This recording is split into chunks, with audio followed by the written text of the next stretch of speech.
Welcome to the Best Self Podcast. Today we have got Jon Gordon with us. We have hit a home run with this interview. Author of 8 bestsellers, and we won't run through the whole gamut of things you're good at, buddy. It's a long list. We'd run out of time. Thanks for being here. Hey, Brad, thanks for having me. Actually, it's now 10 bestsellers because my wife and I wrote a book. I'm not trying to brag, but my wife and I wrote a book, and Relationship Grit came out not too long ago. So that was exciting and became a bestseller. First book I wrote with my wife, and then wrote a book called The Garden that came out in June, and that made the list as well, thankfully. So we're up to 10 now, thankfully. Wow. Yeah, I'm definitely going to want to talk to those. What a cool deal to write a book with your wife, because she's obviously a big part of your story. We can just jump. Yeah, go ahead. She is. I wouldn't be who I am today if it wasn't for her. You know, I was miserable and negative and unhappy and making her miserable and not being a great father, not being a great husband. And at the peak of my misery and frustration and anger, she said to me, you know, I love you, but I'm not going to spend my life with someone who makes me so miserable. Like, you need to change. And I needed to change because I was not doing well. Right. And so I agreed to change. And that began this journey of researching ways I could be more positive and how I could feed myself so I can feed others. And I started this walk of gratitude every morning. I thank you walk. And while I was walking, I would just say what I'm thankful for. And doing that day in and day out started to change me from the inside out, started to flood my body and brain with these positive emotions and neurotransmitters that uplifted me, rather than having the stress hormones slowly drain and kill me. And so every day I would do that, right? And over time, I started to change. Over time, it started to impact me. And it led me to do this work. And I started to write and speak and share ideas that I was getting on these walks and ideas that I was researching. And I started to do that. And then that led me to then start writing books. And then it led to the Energy Bus. So my wife was a huge catalyst for everything in my life, but she's also just believed in me and made me a better man over the years. So I got to give her all the credit in the world. Absolutely. That is so good. Yeah. Cause the Energy Bus is basically your story. You're the lead character. And it was inspired by that, right? I mean, your wife said either change or we're going to have to make some changes. Or get off the bus. Yes. Yeah. My story is in there in a sense. Yeah. George, the main character, is based on me and my own personal struggles with negativity and adversity and challenges. And so when his wife gives him the ultimatum in the book and he has to change, he gets on this bus. It's the transformation from negative to positive. And so that was my transformation from negative to positive. Man, I love it. So would you say, because I always say it's tough to train a bad mental diet. Would you say that you kind of started is your walk part of the reverse engineering your negative mindset? Because I've heard you say that before. Like I listened to you. I've read your stuff, and you always say that you're not naturally positive, which would come as a shock because anyone that's ever heard you, like listen to you speak, you're really positive. Do you feel like the walks are part of that process, that reverse engineering? Totally. People think I am naturally positive because I do this work, but I always tell them I have to work at it. I grew up in Long Island, New York, in a Jewish Italian family, a lot of food, a lot of guilt, right? I always say that, a lot of wine, a lot of whining. Sure. And so my family was not very positive. I'm not naturally positive. So I think I've become a good teacher because I have to help people, become positive, but I'm able to help people because I've had to do the work myself. Like, I've struggled with it. So I know the challenges they face. I know how difficult it is when you're not naturally positive. Right. I know the negative thoughts we all deal with and how we can all get discouraged. And I've dealt with depression and anxiety. So I know how people struggle with that. So I think experiencing it and then now teaching it through those experiences and from those experiences, I'm now able to help even more people because I know the challenges they face. I've faced them. I know it works. I know how I've helped people. So now I'm able to help even more people do this work. And you're right. You gotta feed your positive, right? You gotta feed the mind with positivity. You gotta weed the negative. So weed and feed each day. Weed the negative, feed the positive. And you have to have practices that do that. For me, it's gratitude, it's prayer, It's talking to myself instead of listening to myself, right? The Yeah. best advice I've ever So heard is from good. Dr. James Gills. He's the only person on the planet to complete 6 double Ironman triathlons. That's a double Ironman, which means Yeah. do an Nuts. Ironman, a day later do another one. And the last time he did it, he was 59 years old. He was asked how he did it. He said, I've learned to talk to myself instead of listen to myself.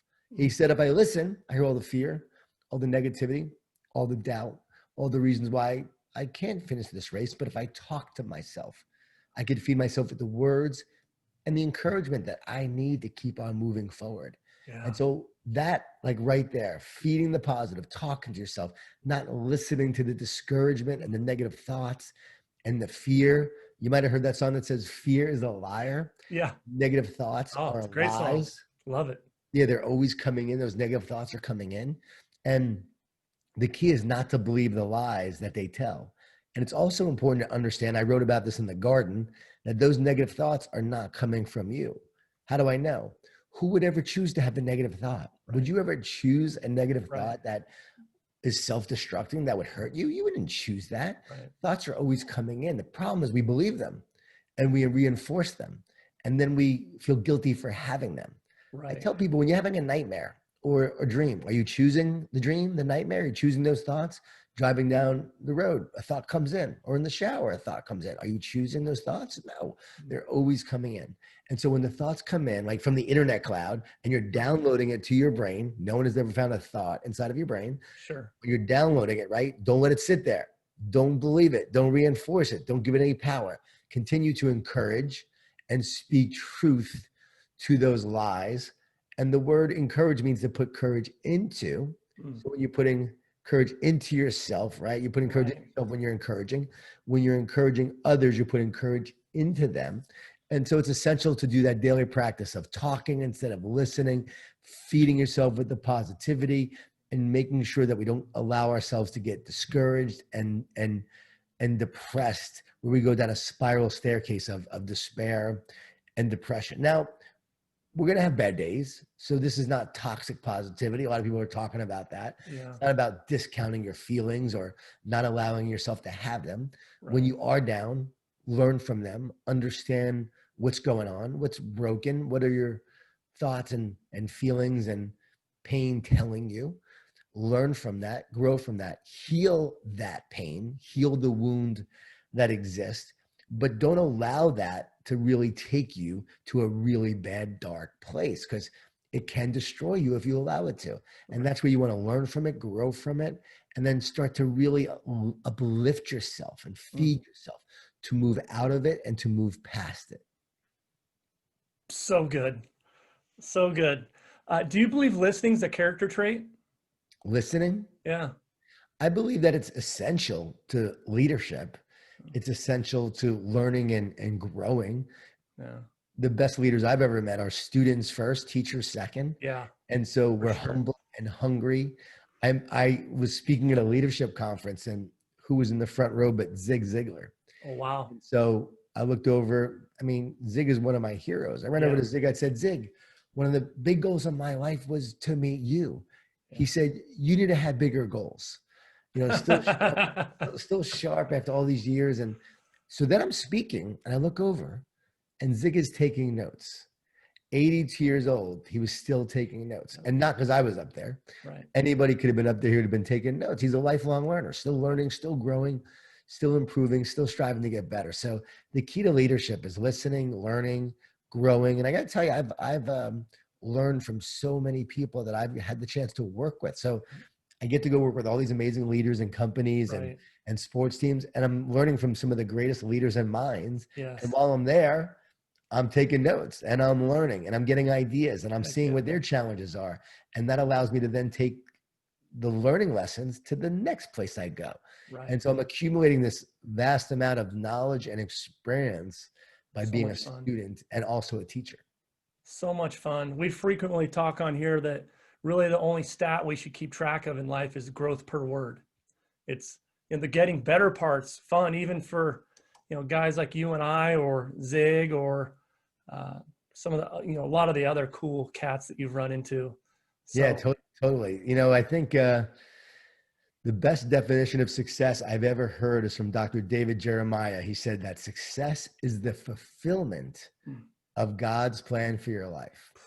And so that there Strong. is a plan for your life, and the fulfillment of that happens through struggle, through learning, through growing, through success, through Right. all the experiences of life that we go through. We learn, Right. we grow, we get better, and then ultimately that fulfills the plan Right. that God has for us. So much fun. Uh, so much fun. So while I'm thinking of it, do you think it's more important to listen to someone's words or listen to someone's emotions? I think it's important to listen to what they're saying. Okay. I think it's even more important to know the intent Yeah. behind what they're Right. saying and their heart and what's behind the heart, their intent, who Right. they are, what they value, and the difference that they want to make. So a lot is said that you may not actually hear, but that you Right. can see and you can tell. Mm. And it's funny because people on Twitter will attack me at times, and there are Right. people who don't follow me. There's someone who follows someone else, and someone else will retweet me. Right. They'll see that retweet and they come at me for a tweet. And I rarely get attacked from anyone who knows me because they Right. know my intent. They know Sure. my heart. Yet if you don't know me and you see a few words that you may not disagree with for some reason, like they don't disagree, they don't like one thing I said, they're going to attack you without even knowing you. Right. Yeah. Yeah. That's interesting. So I was thinking, so they're learning, listening. I believe that, once you relinquish control, you actually get control. And you got these people like perfectionists. I'd imagine a perfectionist in today's world right now is really struggling because they got that white knuckle syndrome where they like to have control, but the schedule changes like every, this. I mean, you've been dealing with this for months. Your schedule seems to change every 4 or 5 days. So a person, what advice would you give a person with that white knuckle syndrome that is really struggling? Well, one, there is no such thing as control. So it's not about surrendering control to get control. It's actually understanding that there is no control and that you are not in control. Right. And it's about surrendering to the source of power, of creation. There's a creator of the universe. There is a God, and it's knowing that it's not you. Right. And so you're humble enough to know that there's a creator, there's a greater power. Mm. And I found for me, it's about surrendering. And the more I surrender and let go of control, as you're talking about, it's not that I have control, it's I have power. Right. I have power to overcome my circumstance, power to move forward, to take on the world. And yes, control what I can control, Right. the things within my domain in terms of my attitude, getting better each day, about helping others, encouraging others, making a difference, letting go of the things that I can't, focusing on winning today instead of worrying about tomorrow. That's been my key during this time, the whole time of coronavirus since March, is winning today. Yes. How can I win every day? And if I win today and I win the next day, I win the day after that, I will win the future. For those who are perfectionists and struggling with that, here's the key. Because you don't trust God, you want to and strive to be like God. Mm. And so you don't trust God, you strive to be like God and try to be God.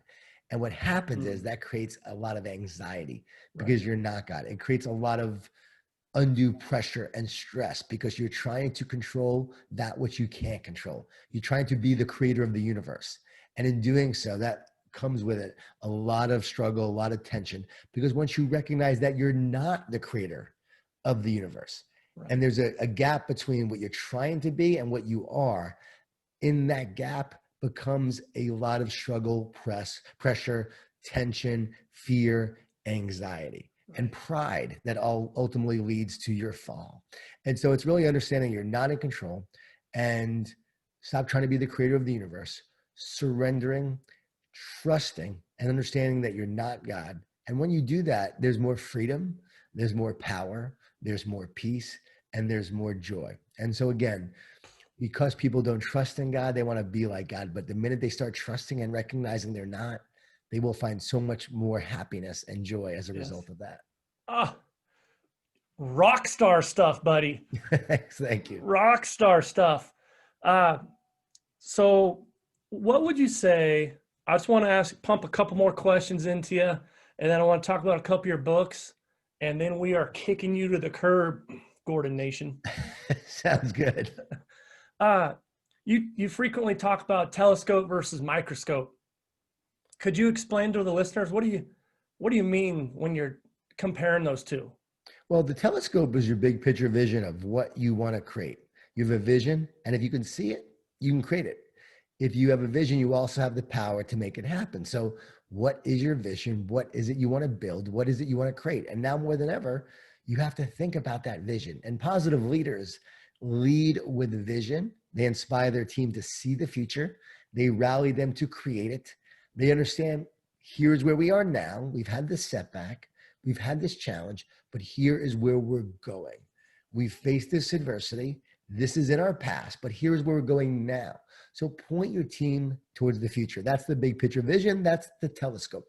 The microscope is the zoom focus actions that you need to take each day to realize the picture in the telescope. What do I need to do today to zoom focus? And zoom focus is where we have commitment. It's where we have action. It's where we have focus and tune out distractions that get in the way. And if you show up every day, like winning today, as I was talking about, what are the habits I need to do today? That zoom focus will help you have and realize your big picture vision. So often we have goals, but it's not our goals that make us successful. It's our commitment and our commitments to our goals that make us successful. So what are you committed to? That's the zoom focus and allows you to realize the big picture vision. Right. Do you think people can change without an emotional connection? You know what I mean? It can change. I mean, I think we can all change a little bit. I think ultimately a change in heart changes everything. Okay. So it starts in the heart. Right. So it really has to be a heart change, a shift in connection, a shift in your emotional awareness, a spiritual shift, as what happened to me. I mean, it changes everything. Right. And so I believe, when you change your heart, when your heart changes, when you have more of an openness, you have more love, you have more purpose, you have more passion, that drives your habits. It's like Pavarotti, the famous opera singer. He was asked about his incredible discipline for his craft. And he said, everyone thinks it's discipline, but it's not discipline. It's devotion. He was so devoted to his craft, it drove his discipline. Yeah. It's really hard to be disciplined if you don't have a love for it or a devotion, right? Because you always feel like you're swimming upstream, climbing uphill, you're fighting against the natural flow. But when you love it, there's a flow to it. You want to get up. You want to get up. You want to go do the work. You want to get better. And even the days that you don't, your love still drives you to show up. And so when you love, that drives your grit. And when there's grit, there's no quit. When there's grit, there's no quit. Love it. Let's chat about a few of your books. You brought up Relationship Grit, your first book with Catherine. I didn't realize that hit #1. Yep. Wall Street Journal bestseller, thankfully. And told my wife when I married her, hey, I'm going to make you a bestseller. Yeah. And, she's a keeper. Never said that, but would have been a cool pickup line, right? But the whole story of our life is in there. It's transparent. It's honest. She almost left me. I was so miserable, as I said earlier. I was not a great husband. Somehow, some way we stuck together.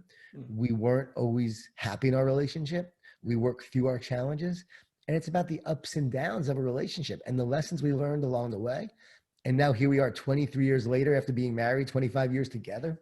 We really have a great relationship, a great marriage, more love, intimacy, connection than we've ever had. And so we share what we did along the way. We share what worked. And we just want to give people the inspiration, the encouragement, and the tools that they need to stay together and succeed, to work through their challenges. This is the book for the couple that should stay together, but may not, right? Because of all the issues. So they wind up making a mistake, or they wind up saying we're done when they really would have stayed together. They would have had a great future together, but they didn't. This book is for that couple, or it's for the couple that has a good marriage, but wants a great marriage. Yep.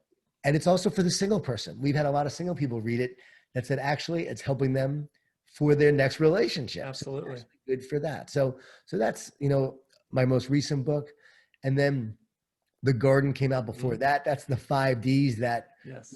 sabotage us and our team and our relationships, our family. So we have to learn how to overcome and win the battle against those 5 Ds. Probably my most important book. The Energy Bus is by far my most popular. Right. And people are still reading it to this day. Right. That was written years later, and it's more popular now. So thankful the Energy Bus is still driving along and picking up passengers along the ride and infusing them with positive energy for their journey. So that's a lot of fun. I'm thankful that I got to write that book. The Carpenter, people say it's probably my best book. And it's a powerful story. I do love that story. Training Camp is probably my favorite. Yeah, I got that one right here. Yeah, right. Awesome. I love Training Camp. I still do. I'm trying to make it into a movie. Excited about that. And then the power of positive leadership is what makes great leaders great. And the power of a positive team is what makes great teams great. So all our leadership training, all of our team consulting, our workshops are based on those 2 books, Power of Positive Leadership, Power of Positive Team. And we built a whole framework and consulting and training around those 2 books to impact leaders and to build stronger teams. Right. Yeah. My personal favorite is, I believe it's called You Win in the Locker Room First. Oh, okay. I'm a huge culture guy, and I'm a love-based thinker and an inside-out thinker. And I think we're cut from the same cloth. I mean, I believe the moment anyone steps in your door or in your office or in your building or in your classroom, from the moment they step in, it's all about creating the culture, like shaping your culture. Everything you do and say from that moment forward. Because if your culture's bad, you're not going to see a lot of success. I love it. Culture drives everything. And you're right. Winning the Locker Room is a great book in terms of the 7 C's that allow you to build a great culture, a great team. And you do win in the locker room, and then you win on the field, and it's all about culture. That was a fun book to write with Mike Smith. Have you read The Power of a Positive Team yet? I'm in the middle of it. Okay. I have it. Yeah. A little similar. I took some good concepts from the Win in the Locker Room, because not everyone would read You Win in the Locker Room thinking it's just a sports book. Right. I know. I took some of the best concepts from that and then add a lot of new ideas and new work that I've been doing ever since You Win in the Locker Room and brought it together. Yeah. Yeah. I love it. I just, cause I was also a coach for 20 years, and I always tell the story. There was a year where we won it all. This was high school. We won it all. I had a great team. 5 of our 9 starters went on to be D1 baseball players. And we won 55 to 56 with that group up one time. And great team, great roster, won a nail biter to win it all. And all I felt at the end of the game, while everyone's jumping around and dogpiling, all I felt was relief. I didn't even enjoy the process. I didn't even enjoy it. I mean, ridiculous team. A few of those guys went on to play professionally, and I didn't even enjoy it. And I felt like I wasn't doing a good job creating culture within. I don't blame anyone but myself. I could have done a better job being an inside out thinker and all that jazz. Winning was a good learning experience. It allows you to learn from that and then take that message forward to help others now, to help them enjoy it and to help them become a better leader who creates a culture, who enjoys the ride and yet loves their team and yet pushes them and challenges them to be great. You can do it all. Bring out their talent, love them, encourage them, challenge them. That's what great leaders do. Love and accountability together. So, hey, my biggest mistakes have been the greatest learning lessons for me and the greatest tools that have allowed me to do the work I do to help others. So I think that's great that you've learned that experience. Yeah. You want to talk about the Coffee Bean for Kids? It's coming out soon. Yeah, very excited. It comes out December 3rd. Not sure when people are going to hear this podcast, but December 3rd. Mm-hmm. And we're just excited about coming out. Damon West and I wrote it, and we used the time during the pandemic, which was a challenging time for everyone. And we said, how can we help more people during this time? The Coffee Bean was really popular. We said, let's do a book for kids. Yeah. Each kids had to overcome their circumstances. So yes, the Coffee Bean for Kids. Great story. People are going to love this book. I think adults are even going to read this book because it's so much fun. It is. The coffee bean concept's really cool. You talk about carrots, I think eggs, and the coffee bean. I do an ice cube, an egg, and a coffee bean. But I love it. I love it. So the ice cube melts? Yeah. Yeah. I think carrot, egg, and coffee bean is a little better than the ice cube. It's going to make a lot more money than my Brad, idea. I'm just kidding, Brad. There's also one about the potato. I don't know if you've heard that I one. have heard the potato. Right, which is Yeah. fun. I said, hey, I don't think a book called The Potato would have done as well as a book called The Coffee Bean. No, probably not. Hey, So, and I want people to know I did not come up with this analogy, so that's why I can have fun with it. uh, Damon West, my co-author, yep. learned it in prison. It's an amazing story. He's a And rock star. yeah, he's great. Yeah. And I feel like a talent scout who discovered him, right? Yes. And he's amazing and incredible story. And Love people have it. to read the book to find out. Just Yeah. read Right. the Coffee Bean. It's a 20-minute read. Yep. The adult book, Yep. the adult book, it's illustrated, Right. 20-minute read, but it's such a powerful story and message that you will learn, Yes. and you'll understand why we wrote it. Yeah, it really is. I won't say a word. It is a great story, though. I love it. Question: would you rather run with the bulls? Would you rather ride a 100-foot wave, or would you rather be the person that's in the net having to defend a penalty kick from Ronaldinho in the World Cup championship game? Ride the wave, run with the bulls, or penalty kick. Against Ronaldinho, or how about Messi? You know, the competitive spirit of me says that they would love to try to block the kick, even though I'm not a goalie. If I had that talent and Yeah, gift, yes, you're a I would lacrosse love guy. to. I would love to be in there and see if I can block that kick. Yeah. Okay. Cool beans. Well, hey, we're gonna wrap this up, buddy. You got 30 to 45 seconds to speak to our listeners on how can they out improve their previous best self. Okay.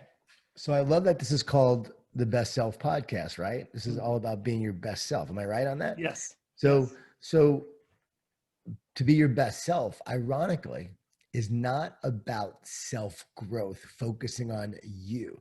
The greatest self-growth strategy is actually helping others grow. Yeah. And when you help others grow, you help others improve, what happens is you improve. When you help others grow, you grow. So we think we have to focus on ourselves to be our best, but actually when we love and we serve and we care, as I wrote in The Carpenter, we love, we serve, we care. That's when we become great in the eyes of others. You don't have to be great to serve, but you have to serve to be great. And as you look to make a difference in the lives of others, amazingly, you grow the most. And I've experienced this because I used to be pretty self-focused. And as I became more focused on others and helping others and encouraging others, that's when I grew the most. So I want to share that. To be your best self, help others, be their best. The double win, baby. Awesome. Well, hey, buddy, I know you're a super busy guy, and I'd love to encourage everybody. I've been looking at your schedule. It feels like you have something coming out like every month. Like you got another thing. You have your Lead Positive conference for teens coming up in December. You got your book coming out December 3rd. We talked off air. You have stuff every spring that I've been all over for years. Your Power Positive conference, is that what that's called? Yeah, it's the Power of a Positive Summit, a free event where we get all these different speakers. They all share a short 5 to 10 minute video. It's on demand, and every day we're submitting and sharing like 3 to 5 videos, and people watch them, comment on them. Yep. There's some of the greatest leaders and speakers and motivators on the planet. Everyone does it for free, and it's just a great event that we do. The Lead Positive conference we did, that was for free, and we had about 20,000 people sign up for that. That was awesome. The Power of Positive Summit had over like 100,000 this year. It was our biggest year ever. Obviously with COVID in March, we moved it up to April. It was supposed to be May. We said, let's do it in April because people are struggling right now. Right. And so we had the summit then. And yeah, we're doing this Power of Positive Leadership training for teens. So it's a teen program. It's a few hours, and we're teaching teens the principles on positive leadership. I think it's only $49. We make it very inexpensive. And we have scholarships available for kids who, for some reason, can't afford it during this time. So we're always again looking for ways to make a difference and impact. And we got the 1 word challenge that's going to be coming out for New Year's. Stay tuned to that. The 1 word challenge, which is going to be a lot of fun, that we're going to be launching in around December 30th. Great. Well, buddy, I appreciate you more than you know. I am a lifelong educator as well. And all the work that you do for education, I am over the moon, just thankful for everything you do for that. And then just everything you're about, helping others, adding value to others, being positive, all those things. It's never been more important. I was already on the bus, but I know I speak for many that I'm proud of you. And I'm just grateful for you. So I definitely woke up blessed, not stressed, friend, this morning when I knew I was going to be talking Gordon Nation. Hey, thanks, Brett. I appreciate it. Appreciate the work you do as an educator. Love educators and the difference that they make. I really think educators are the real heroes. When I go speak to educators, which I do often, Right. I know like I'm not the hero, they're the hero. And I'm here just to encourage them and to inspire and equip them because of the difference they make. So yeah, appreciate the work that you do and the work that you're doing with this podcast to help people be their best, right? We're all in this together, all finding ways to help others. So, right. During this time, I looked for ways to encourage. It was an intentional decision to get back to, I was always doing it, but to get back to the roots of the initial vision and mission when I first started. Right. When I first started in 2007 on the energy bus journey with the tour I went on, no one knew who I was. Right. It was about hustling and working and just getting out there and making a difference one person at a time. Right. So when COVID hit, I said, you know what? Rookie mindset, get back to that. Yeah. Find ways to encourage, get better yourself, and to do this work and make a difference one person at a time. And it was an intentional decision in March to do that, even knowing we may not have events. We may lose a ton of money. Right. We don't know what the future holds. Sure. Just do the mission and vision that you started years ago. And it was a really cool experience to watch as God moved through all of that. And my faith became even stronger during this time because I saw the amazing miracles that happened with that approach. And I've learned that your faith in God doesn't make life easier. It makes you stronger. And on my own, I am fearful. People need to know that. But with God, I am faithful. And as I am faithful, I am strong. I am committed to the mission and purpose and the vision. And I want to encourage others to do the same. So thanks, Brad. Appreciate you and God bless. You bet, man. Make it a great day. Thanks, Brad. Thank you.